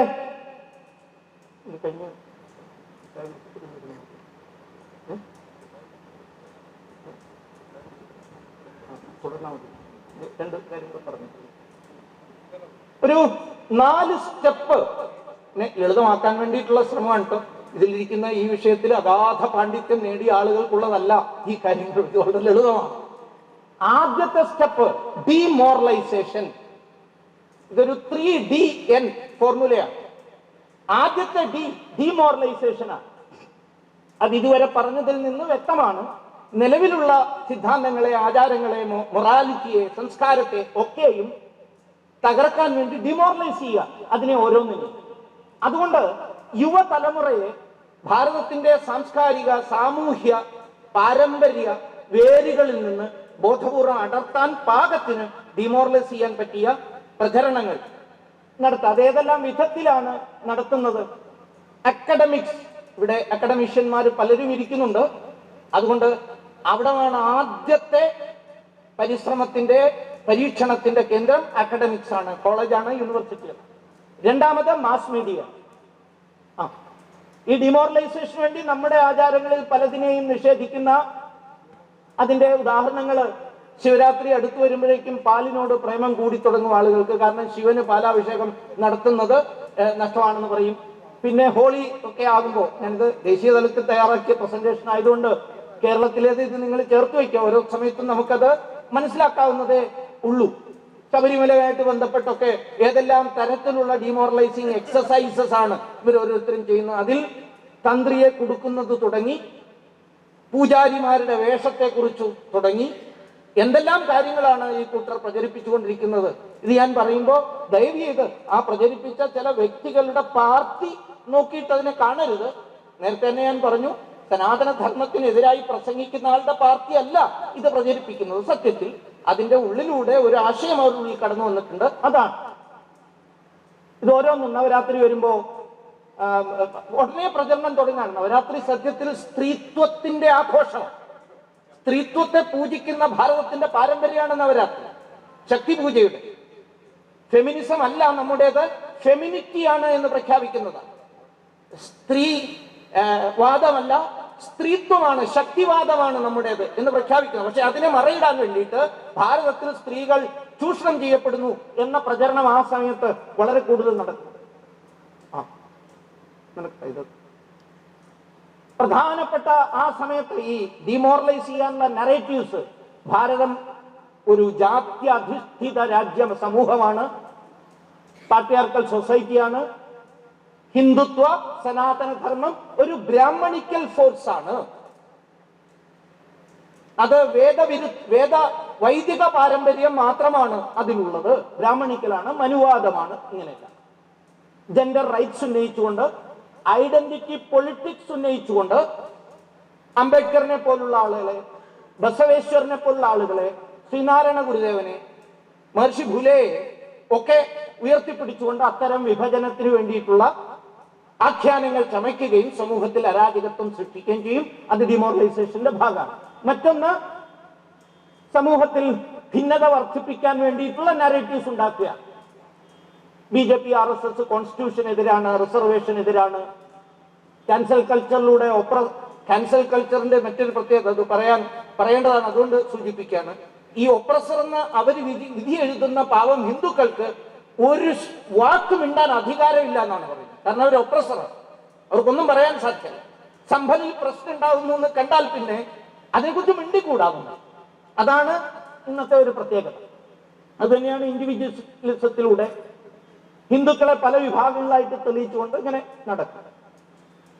നമ്മുടെ രാഷ്ട്രം എന്ന് പറയുന്നത് അതൊരു ഫെഡറൽ സ്ട്രക്ചറാണ് എന്ന് ആവർത്തിച്ചു പറയുക. അതിന് ഓരോന്നിനും സ്വയം നിർണയാവകാശമാണ്. രണ്ടാമത്തെ ഡീസ്റ്റെബിലൈസേഷനാണ്. ഡിമോറലൈസ് ചെയ്യപ്പെടുന്ന സൊസൈറ്റിയെ ഡീസ്റ്റെബിലൈസ് ചെയ്യാൻ വേണ്ടിയിട്ടുള്ള സിസ്റ്റംസ് കൊണ്ടുവരാം. കാസ്റ്റ് ഡിവൈഡിലൂടെ, നോർത്ത് സൗത്ത് ഡിവൈഡിന് വേണ്ടി, കട്ടിംഗ് സൗത്ത് വിചാരഗതിയിലൂടെ, ഇതിനെല്ലാം എഴുതിയിട്ടുണ്ട്. ഒരു ഗ്ലാൻസ് നോക്കിയാൽ അടുത്തത്. മൂന്നാമത്തെ സ്റ്റെപ്പ് ക്രൈസിസ് ക്രിയേറ്റ് ചെയ്യുക. പ്രത്യക്ഷ സമരങ്ങളിലൂടെ, ഈ രണ്ട് ഡിമോറലൈസേഷനിലൂടെയും ഡീസ്റ്റെബിലൈസേഷനിലൂടെയും പാകമാക്കപ്പെടുന്ന, സംഘർഷത്തിന് പാകമാകുന്ന സമൂഹത്തിൽ വിവിധ തരത്തിലുള്ള സിവിൽ വാറുകൾ, അനാർക്കി അഴിച്ചുവിടുക. Caste conflicts, economic crisis, civil war, riots and violence, ഇതിനെല്ലാം ഉദാഹരണങ്ങൾ നമുക്ക് അറിയാവുന്ന. അടുത്ത സ്റ്റെപ്പാണ് ഏറ്റവും വിചിത്രമല്ല, അവരെ സംബന്ധിച്ചിടത്തോളം ഏറ്റവും ശക്തമായിട്ടുള്ളത്. ഈ വാദഗതികളെയൊക്കെ നോർമലൈസ് ചെയ്യുക. ഇപ്പൊ കുടുംബമാണ് പ്രശ്നങ്ങളുടെ തുടക്കം, സ്വകാര്യ സ്വത്തിന്റെ തുടക്കം, മഹാപാപം കുടുംബമാണ് എന്ന് പറയുന്ന കാര്യം, നമ്മൾ ഈ വന്നതൊക്കെ നല്ല കുടുംബങ്ങളിൽ നിന്ന് വന്നവരായതുകൊണ്ട് നമുക്കത് ചിരിച്ചു തള്ളാൻ തോന്നും. പക്ഷെ ഒരു വലിയ വിഭാഗത്തിന്റെ ഉള്ളിലേക്ക്, നേതൃത്വങ്ങളിലേക്ക് വരെ അത് ഒരു സത്യമാണെന്ന മട്ടിൽ നോർമലൈസ് ചെയ്യപ്പെടുന്നു. ഞാൻ പറഞ്ഞു, ആ ഒരു ഉദാഹരണം പറയാമെന്ന്. അത് പറഞ്ഞപ്പോ ചായക്ക് വേണ്ടി പിരിയാം. സമീപകാലത്ത് ഒരു ഗ്രന്ഥം, അത് കരിക്കുലം ഫ്രെയിംവർക്ക് തയ്യാറാക്കുന്ന പണ്ഡിതന്മാര്, IAS ഓഫീസർമാരൊക്കെ കൂടി ഇരുന്ന് തയ്യാറാക്കിയ 7ാം ക്ലാസ്സിലെയും 8ാം ക്ലാസ്സിലെയും കുട്ടികളുടെ പൊളിറ്റിക്കൽ സയൻസ് പുസ്തകത്തിന്റെ ഒരു ഫ്രെയിംവർക്ക് കാണാനുള്ള ദുര്യോഗം ഉണ്ടായി. ആ പുസ്തകത്തിൽ ഒരു ഭാഗത്ത്, അത് പൊളിറ്റിക്കൽ സയൻസുമായിട്ട് ബന്ധപ്പെട്ടതാണ്, പൊളിറ്റിക്കൽ സയൻസ് അധ്യാപകരാണ് ഗോകുമാർ സാറൊക്കെ ഉൾപ്പെടെയുള്ള ആൾക്കാർ പഠിപ്പിക്കുന്നത്. അപ്പൊ ആ ഒരു ചാപ്റ്ററിന്റെ തലക്കെട്ട് സോഷ്യൽ ഡിസ്ക്രിമിനേഷൻ ആൻഡ് ഇൻജസ്റ്റിസ് എന്നാണ്. സാമൂഹ്യ ഡിസ്ക്രിമിനേഷൻ, വിവേചനം, അതേപോലെ അനീതി. എന്താണ് പറഞ്ഞിരിക്കുന്നതെന്ന് അറിയാനുള്ള താല്പര്യത്തോടു കൂടി വായിച്ചപ്പോ രണ്ടാമത്തെ വാചകം തുടങ്ങുന്നത് തന്നെ it all starts from your family എന്നാണ്. ഈ സോഷ്യൽ ഡിസ്ക്രിമിനേഷനും ഇൻജസ്റ്റിസും ആരംഭിക്കുന്നത് കുടുംബങ്ങളിൽ നിന്നാണ്. കുടുംബമാണ് ഇതിന്റെ നഴ്സറി എന്നാണ് ഇത് എഴുതിയ മഹാനുഭാവൻ പറഞ്ഞിരിക്കുന്നത്. അത്രയും മാത്രം പറഞ്ഞ് വായിച്ചപ്പോ തന്നെ ഞെട്ടി. അടുത്തതായപ്പോഴേക്കും ബോധക്കേട് കൂടി വന്നു. അടുത്ത എഴുതിയിരിക്കുന്നത് സ്റ്റുഡൻസ്. ഇത് വായിക്കുന്ന സ്റ്റുഡൻസ്, പഠിക്കുന്ന സ്റ്റുഡൻസിന്റെ പ്രായം ഒന്ന് ആലോചിച്ച് നോക്കൂ, 12-13 വയസ്സ്. അവരോട് പറഞ്ഞിരിക്കുകയാണ്, you have to watch closely your family. പോരെ അച്ഛനെയും അമ്മയും വാച്ച് ചെയ്യുക. ചേട്ടന് നടുത്തുണ്ടം കൊടുത്തിട്ട് എനിക്ക് വാൽക്കഷ്ണമാണോ മീൻ്റെത് തന്നതെന്ന് നോക്കാൻ പെങ്ങളോട് പറയുക. അവിടെ ഡിസ്ക്രിമിനേഷനാണ്. അങ്ങനെയാണല്ലോ മീൻകറിയുടെ കഥയൊക്കെ അടുത്ത കാലത്ത് വലിയ ചർച്ച കേരളത്തിൽ നടക്കുന്നത്. കറുത്തു പോയത് കൊണ്ട് ചേട്ടനെ അവഗണിച്ച് അനിയന് കൂടുതൽ വെളുത്ത അനിയനെ പരിഗണിക്കുന്നുണ്ടോ? കളർ ഡിസ്ക്രിമിനേഷൻ നടക്കുന്നുണ്ടോ? കുട്ടിയോട് പറയുകയാണ് നിരീക്ഷിക്കാൻ. തെറ്റ് ചെയ്തതിന്റെ പേരിൽ ശിക്ഷിക്കുമ്പോൾ പോലും അതിനെ ഒരു സോഷ്യൽ ഡിസ്ക്രിമിനേഷനായി വ്യാഖ്യാനിക്കാനുള്ള ബാലപാഠം പാഠപുസ്തകങ്ങളിലൂടെ കൊടുക്കാൻ വേണ്ടി നിശ്ചയിച്ചതിന് കണ്ട് ഇത്തിരി മനസ്സ് നൊന്തുപോയതുകൊണ്ട് ഉത്തരവാദിത്തപ്പെട്ടിരിക്കുന്ന ഒരു മഹാൻ പുരുഷന്റെ അടുത്ത് ഞാൻ ഈ കരിക്കുലം ഫ്രെയിംവർക്കുമായി പോയി. അത് മറ്റൊരു ദുര്യോഗം. ചെന്ന് കണ്ടപ്പോ അദ്ദേഹം എന്നോട് തിരിച്ചു പറഞ്ഞത്, ഇത് സത്യമല്ലേ നന്ദകുമാർ? ഞാൻ സത്യത്തിൽ അങ്ങനെ പറഞ്ഞ് വേറെ വല്ലതും ആയിരിക്കുമെന്ന് വിചാരിച്ചിട്ട് വീണ്ടും ചോദിച്ചു അദ്ദേഹത്തിനോട്. ഞാനിവിടെ നോർമലൈസേഷൻ എന്ന് പറയുമ്പോൾ പ്രത്യക്ഷ അനുഭവത്തിന്റെ അടിസ്ഥാനത്തിലാണ് ഞാൻ പറയുന്നത്. അദ്ദേഹം ചോദിക്കുകയാണ്, ഇത് സത്യമല്ലേ? ഇതല്ലേ നമ്മുടെ കുടുംബത്തിൽ നടക്കുന്നത്? ഇത് മാറ്റപ്പെടേണ്ടേ? സംഘം എപ്പോഴും ഇങ്ങനെ 500-600 വർഷത്തിന് മുമ്പത്തെ ചരിത്രം നോക്കിയാൽ എങ്ങനെ പിന്നൊരു ഉപദേശം? ഹിന്ദിക്കാർ പറയുന്ന പോലെ ഞാൻ ബാട്ട്ന, എനിക്ക് ജ്ഞാനം അദ്ദേഹം കുറെ തന്നു. ഞാൻ പറഞ്ഞു എന്റെ അനുഭവത്തിലില്ല, എന്റെ അറിവില്ലായ്മ കൊണ്ടാവാം, ഞാൻ പോകുന്നു എന്ന് പറഞ്ഞ് ഇറങ്ങിപ്പോയി. അപ്പൊ ഞാൻ സൂചിപ്പിക്കുന്നത്, ഏതൊരു തലം വരെ ഈ വിചാരഗതികൾ ഒരു നോർമൽ സംസ്കാരമായിട്ട് മാറിക്കഴിഞ്ഞിരിക്കുന്നു. ശരിയാണ്, അതാവാലോ, അതാണ് സത്യം എന്ന്. അതിനെയാണ് നോർമലൈസേഷൻ എന്നതുകൊണ്ട് ഉദ്ദേശിച്ചത്. നമുക്ക് ഏതായാലും അടുത്ത ഒരു സെഷനും കൂടി ഉണ്ടെന്നാണ് സുധീർ ബാബുജി പറഞ്ഞത്. അതിൽ നമുക്ക് ഇതിങ്ങനെ പറഞ്ഞിട്ട് കാര്യമില്ല. ഇതിന്റെ പരിഹാരത്തെ കുറിച്ച് കൂടി നമുക്ക് എന്ത് ചെയ്യാമെന്നുള്ളതിനെ കുറിച്ച് അപ്പോൾ ഒന്ന് ആലോചിക്കാം.